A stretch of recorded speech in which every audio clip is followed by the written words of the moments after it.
Bonjour, aujourd'hui je vais vous parler de la technique 5. Poser une question rhétorique.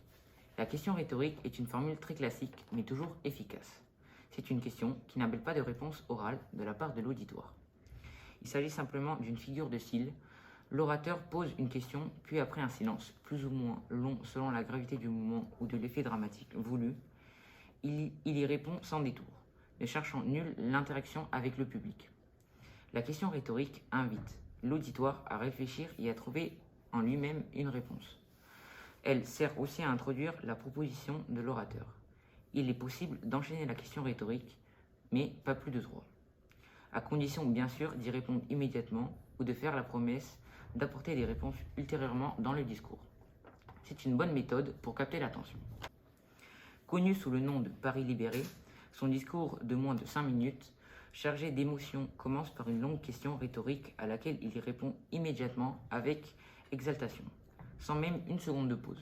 Pourquoi voulez-vous que nous dissimulions l'émotion qui nous étreint tous, hommes et femmes, qui sommes ici chez nous, dans Paris, debout pour se libérer et qui a su le faire de ses mains?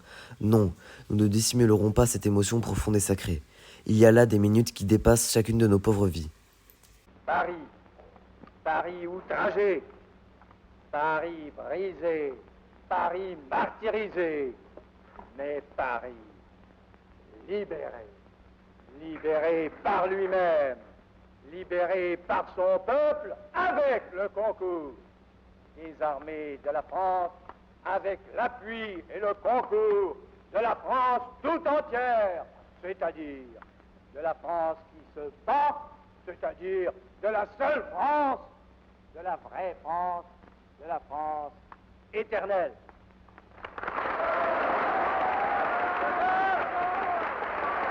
On connaît l'histoire de Helen Keller, devenue sourde, muette et aveugle suite à une congestion cérébrale à l'âge de 18 mois, et qui fut la première personne à atteindre de cette triple pathologie, a été diplômée de l'enseignement supérieur.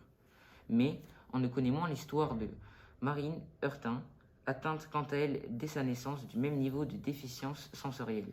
Elle qui n'a jamais vu la lumière, ni entendu du son, sortie définitivement de l'obscurité du silence grâce à l'obstination et au dévouement de sa sœur, Sainte Marguerite, Marie Germain. Comment communiquerez-vous avec quelqu'un qui n'entend pas, qui ne voit pas et qui ne parle pas? Comment communiquer lorsqu'il n'y a aucune prise? Cette équation, sœur Sainte Marguerite a passé 10 ans de sa vie à la résoudre. C'était à l'Institut de Lamaille, près de Poitiers, un établissement spécialisé dans l'éducation des petites filles déficience sensorielle. Ce discours démarre non pas par une question rhétorique, mais par deux. Habituellement, il est esthétiquement préférable de poser une question unique ou 3. L'aspect ternaire est toujours présent dans la première phrase. Qui n'entend pas, qui ne voit pas et qui ne parle pas. Et dans la deuxième hémistiche, la phrase suivante qui est en alexandrin. Notez au passage que ces questions rhétoriques successives créent en même temps le suspense.